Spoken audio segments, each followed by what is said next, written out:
Cette semaine à InfoCam, nous parlons avec M. Norbert Morin, député de Côte-du-Sud, pour nous parler de ses priorités pour l'année 2013. Également, nous rencontrons Mme Mélanie Dumont pour nous donner de l'information sur la 23e semaine de prévention du suicide. Nous rencontrons également Mathieu Rivet, directeur général du camp musical de Saint-Alexandre, pour nous parler de la campagne Mécénat Placement Culture. Et finalement, nous parlons avec Mme Marie-Josée Danjou de Ciné-Club au cinéma La Pocatière.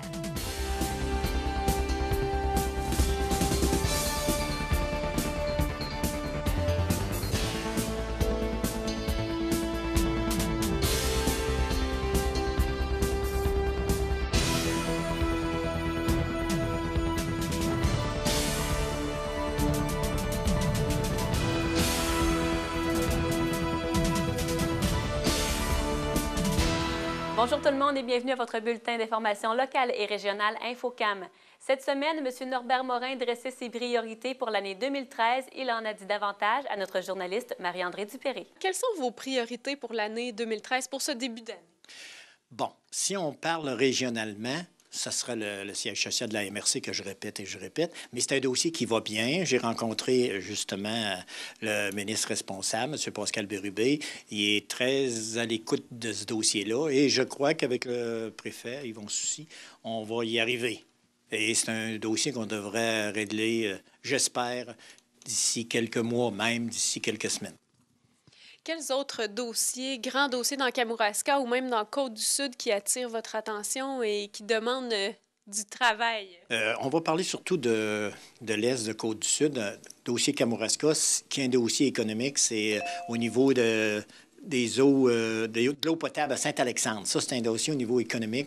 La municipalité a besoin d'avoir plus d'eau potable pour se rendre à ses clients. Là. Il y a des clients qui demandent beaucoup d'eau. Donc, il nous faut absolument ce dossier face sur face et qu'on résolve ce dossier-là. Par rapport à la Pocatière, est-ce qu'il y a des dossiers sur lesquels vous travaillez? Oui.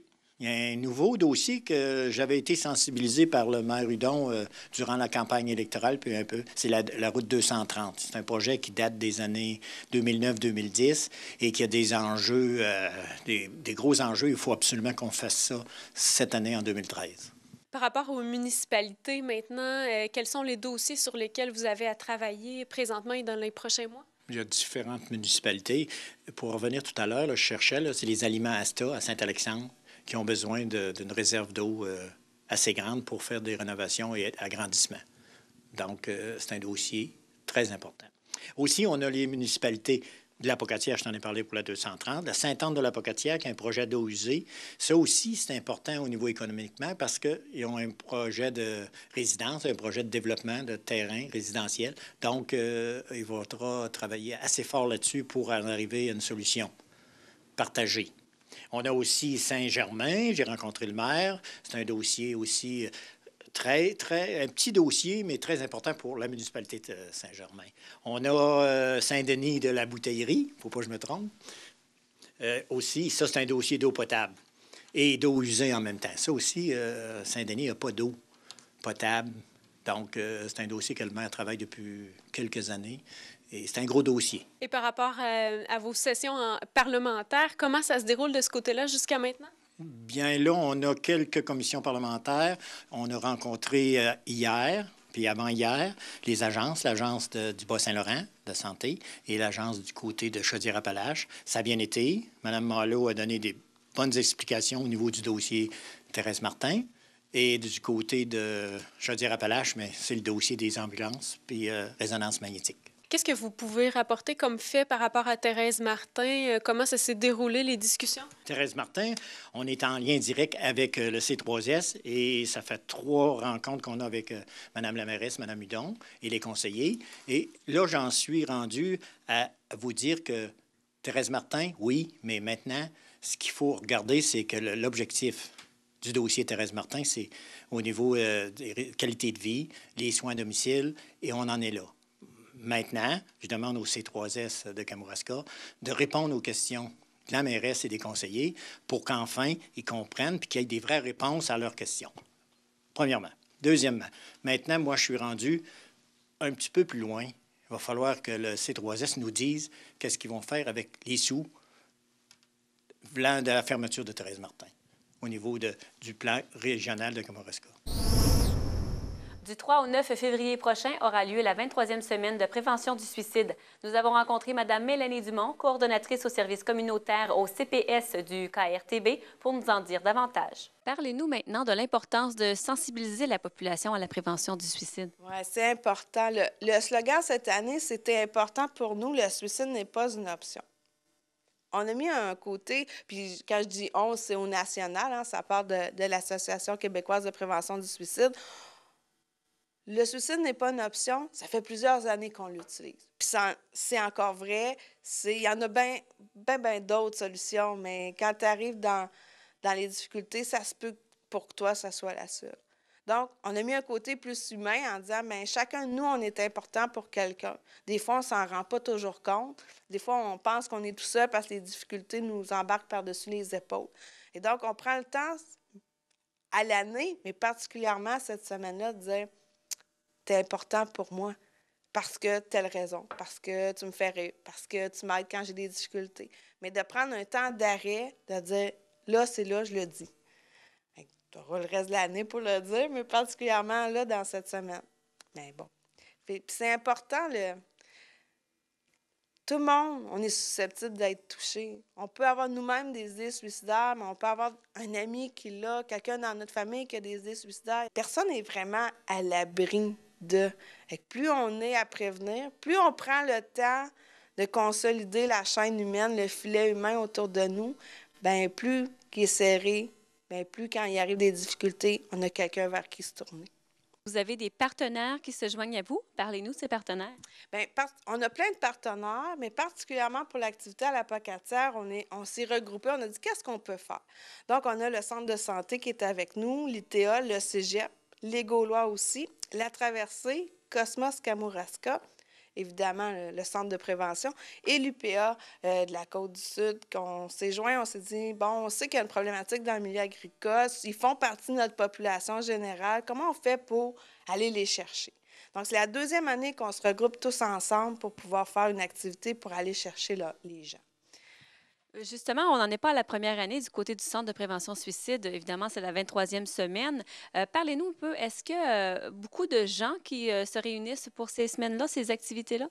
Bien, je vous dirais, dans plusieurs milieux, ils font leur propre activité. Des fois, ils nous interpellent pour qu'on travaille avec eux. Mais plus ça va, plus il y a de gens qui se mobilisent. Parce que la prévention, oui, ça fait partie de notre travail en tant que centre de prévention du suicide, mais c'est aussi l'affaire de tout le monde. Je veux dire, prévenir, c'est pas compliqué en soi. Le 5 minutes que je prends le temps d'arrêter pour parler à ma collègue qui ne semble pas bien aller, bien, je le fais. Ça a pris 5 minutes, puis j'ai pu prévenir peut-être un geste suicidaire, puis je le sais même pas. Et plus on s'implique, plus c'est facile. Et plus on est, bien, plus on aura de l'impact sur la prévention, évidemment. Vous parlez de vous impliquer. Justement, vous avez toujours un porte-parole à chaque semaine de prévention du suicide. Parlez-nous du porte-parole de l'année 2013. Oui, cette année, c'est M. Guy Francaire, c'est le propriétaire de la brasserie La Fontaine. Il est de par son entreprise, il est déjà impliqué dans le milieu. Il côtoie des gens qui peuvent être en difficulté, c'est bien évident. Et il y a une histoire personnelle qui a été lui-même touché par la problématique du suicide. Une personne qui avait des idées suicidaires et une personne qui a passé à l'acte. Donc, pour lui, c'était important de faire un geste concret. Puis il nous ouvre les portes. Quand on parlait d'activité, il nous ouvre les portes le 9 février, 21h. À la brasserie, on fait ce que nous, on appelle un waiter d'un soir pour le centre. C'est notre principale activité de financement. Donc, les gens, venez nous encourager, puis ça va nous faire plaisir. Justement, ces argents amassés-là serviront à quoi? Bien, c'est sûr qu'on a une base d'argent pour faire fonctionner le centre, mais bon, on sait qu'on n'en a jamais assez. Donc, ces argents-là vont nous permettre de soit consolider un service qu'on avait déjà ou mettre en place autre chose parce qu'on a des projets qui sont sur la table, qui attendent le financement. Donc, on essaie, tout va à l'aide aux gens. Devenir mécène, ça vous chante? Voilà le thème qu'a choisi le camp musical de Saint-Alexandre pour la campagne Mécénat Placement Culture. Pour nous en dire davantage, nous avons rencontré Mathieu Rivet, directeur général du camp, également M. Daniel Gosselin, vice-président. Donc, devenir mécène, ça vous chante. Qu'est-ce que c'est exactement? Quel est le fondement de cette invitation-là?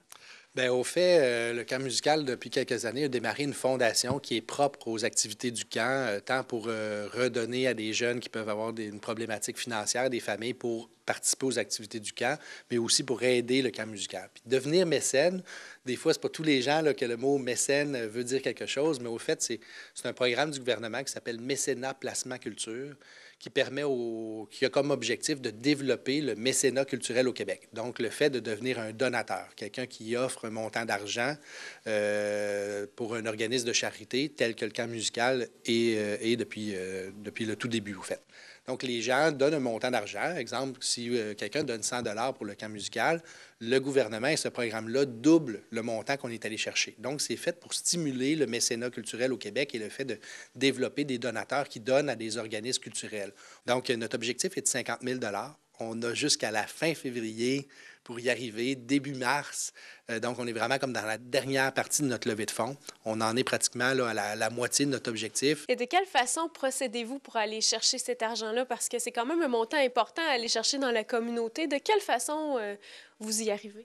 Bien, au fait, on a déjà fait quelques campagnes dans le passé. Donc, il y a des gens qui sont sensibles déjà à la cause du camp musical. On n'est pas été un organisme qui a demandé beaucoup d'argent justement à la communauté, puis même à la région dans les dernières années, je dirais, bien, surtout depuis la fondation du camp musical. Donc, on s'y est pris en envoyant des lettres à notre réseau en novembre dernier. Et là, on fait un petit rappel amical, si on veut, aux gens de la région là, qui ont déjà reçu cet appel-là et qui n'ont pas répondu encore. Donc, on leur rappelle qu'on a jusqu'à la fin février pour réaliser l'objectif. Qu'est-ce qui va arriver avec cet argent-là? À quoi ça va servir? Bien, au fait, le camp musical a organisé une fondation il y a de cela 4 ans grâce à ce programme-là, Mécénat Placement Culture. Donc, ce n'est pas de l'argent qu'on a accès nécessairement dans nos poches. Ce n'est pas de l'argent qu'on va chercher et qu'on se sert dans notre fonctionnement immédiatement. Si l'objectif est de 50 000 puis qu'on reçoit 100 000 ça fait quand même 150 000 de placer pour nous. Donc, ce n'est pas des petits montants, on en est conscient, mais c'est ce qui fait qu'une organisation comme le camp, qui a connu un développement depuis 10-15 ans assez impressionnant, bien, d'assurer là, la pérennité puis l'histoire du camp puis les prochaines années d'une façon plus intéressante que sans avoir de fondation. Vous êtes en tournée présentement. Comment ça se passe? Ça se passe vraiment très bien. Les gens sont très accueillants, très réceptifs. La semaine dernière, on a fait une tournée dans la ville de Rivière-du-Loup et en périphérie. On a rencontré plein de gens d'affaires et de commerce, puis on a fait vraiment un beau travail. Cette semaine, on a décidé, Mathieu et moi, de faire la tournée du Kamouraska. Ce que Mathieu donnait comme information tout à l'heure, c'est que le 50 000 qu'on va ramasser cette année, évidemment, ça nous donne 150, mais dans 2 ans, on aura un retour de 60 000 qui est quelque chose de très intéressant. Et par la suite, les argents qui sont placés là-bas, on touche à chaque année les intérêts qu'ils rapportent.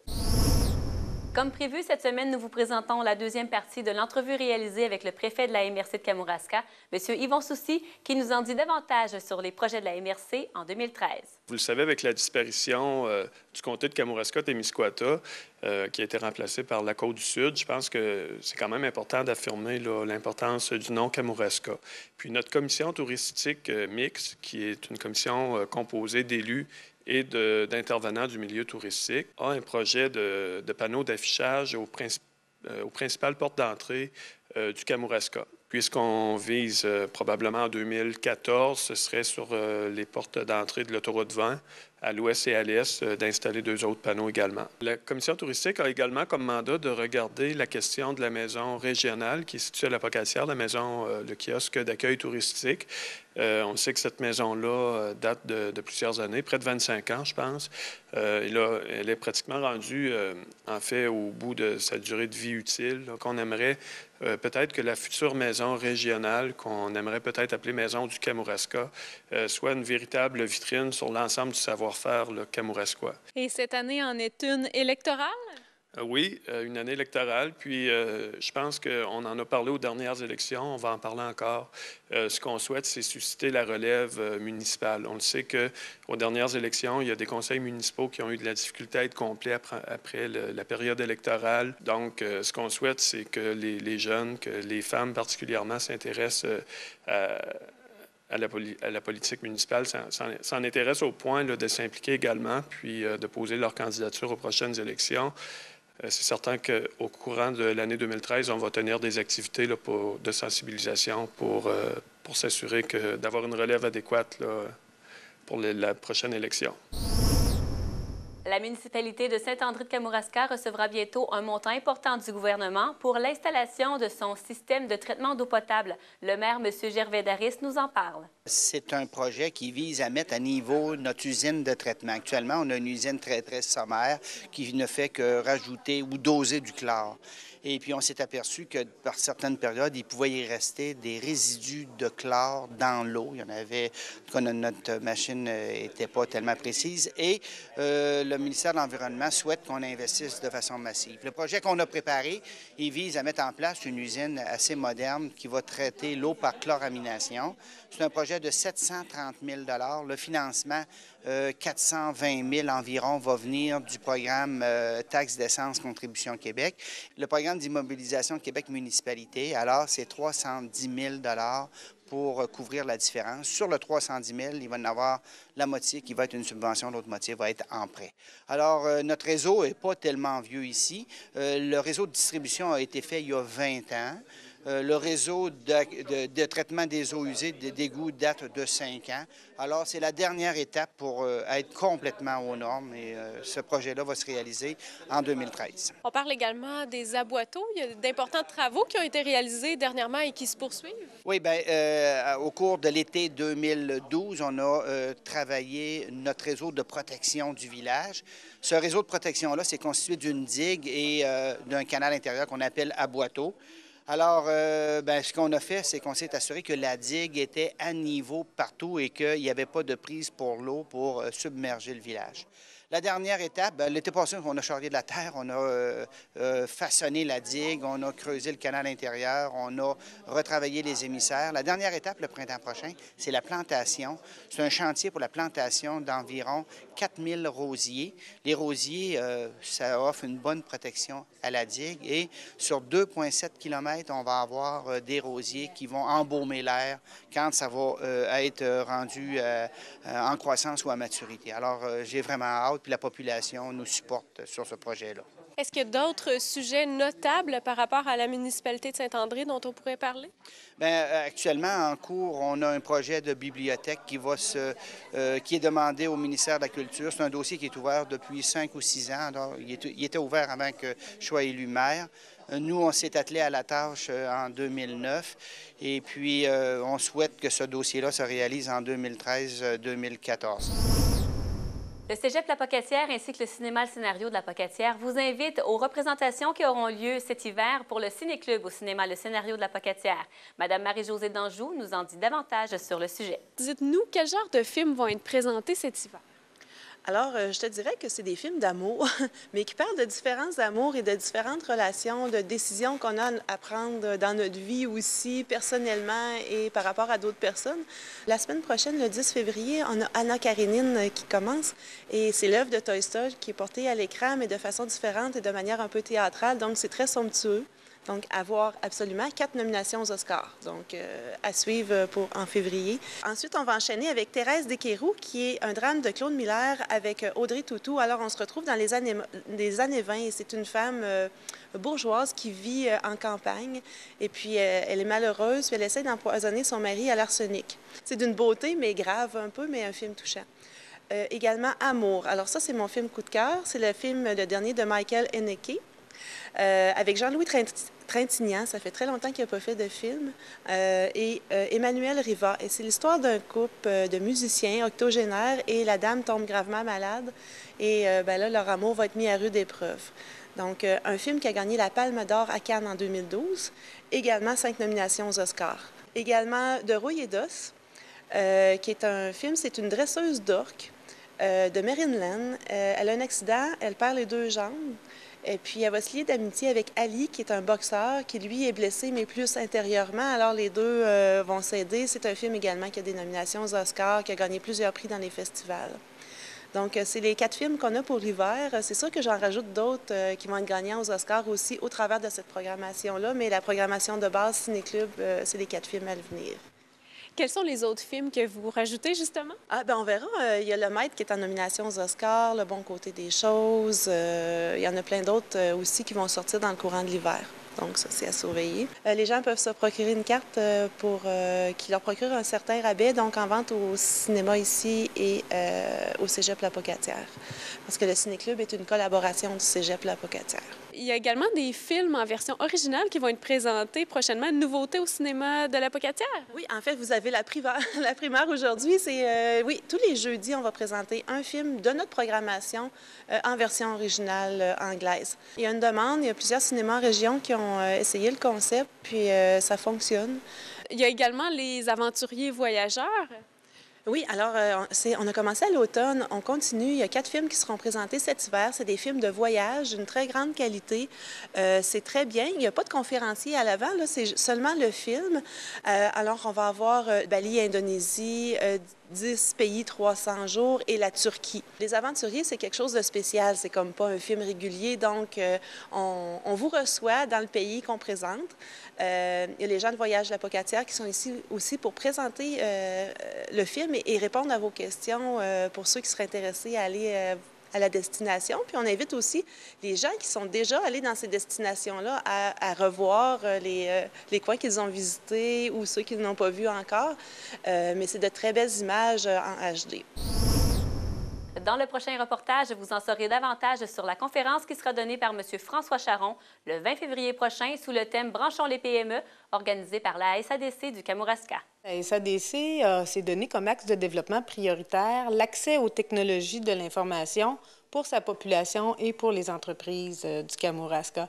Alors, c'est pour ça que depuis plusieurs années, plus de 10 ans, on a mis en place, entre autres, les centres d'accès communautaire Internet qui servaient justement à rendre accessible Internet pour tous les foyers, même ceux qui n'avaient pas à l'époque, le service n'était pas disponible dans les maisons, et aussi d'apprendre à travailler avec le web là, et avec Internet. Également, on avait travaillé, toujours dans cet axe-là, là, à contribuer à faire venir la large bande haute vitesse dans le Kamouraska pour s'assurer que les citoyens aient accès à tous les services reliés aux technologies de l'information. Alors maintenant, on travaille avec les entreprises pour s'assurer que les entreprises bénéficient de tout le marché, de toute la business, si on veut, là, ou tout le développement de leur entreprise par le web. Alors, c'est vraiment notre objectif avec Branchons les PME. Donc, vous axez les actions d'opération Branchons les PME du Kamouraska principalement sur les entreprises. Pourquoi?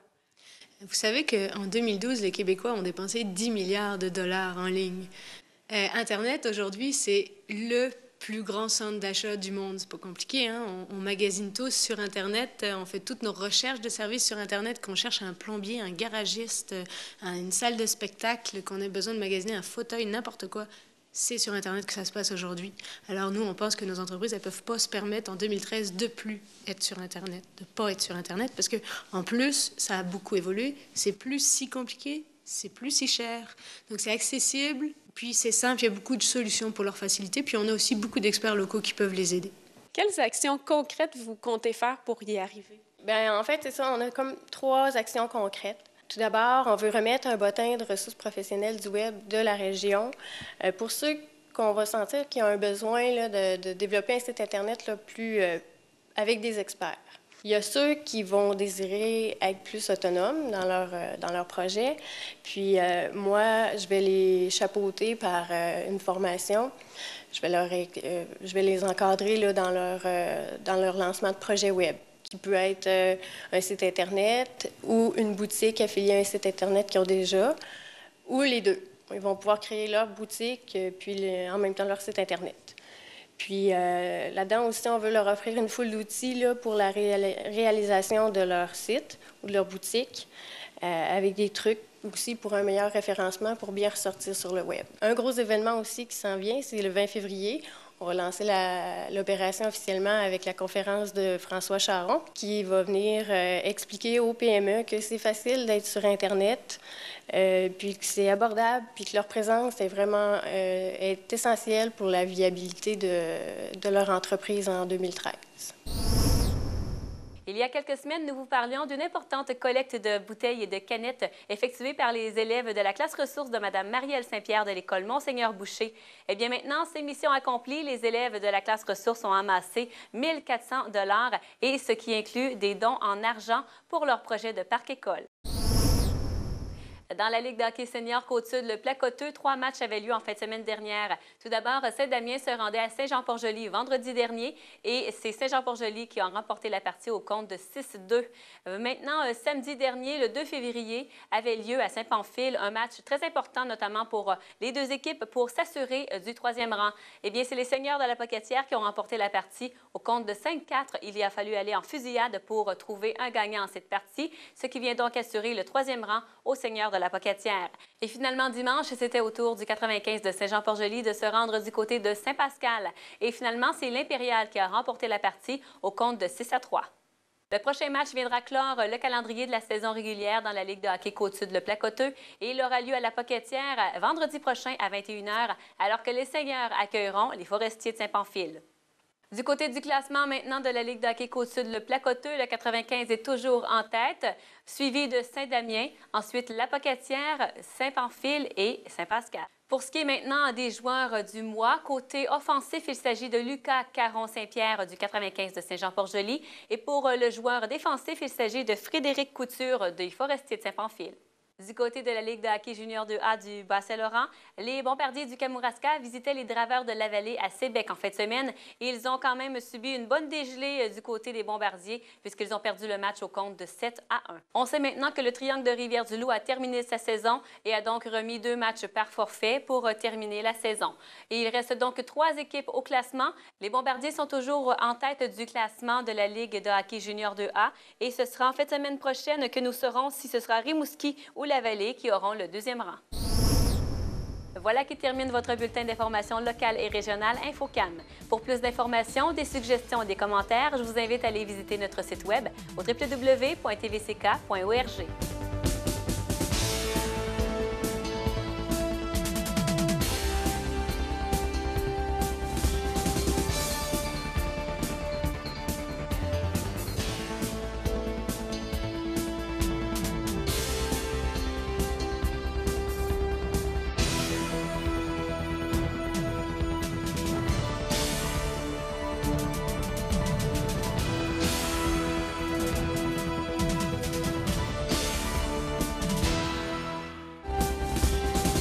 Faire part d'une nouvelle, des images ou suggestions de reportage par téléphone, le 418 492 2711, par télécopieur, le 418 492 7498, par courriel à presse@commercial-tvck.org et par Internet, le www.tvck.org.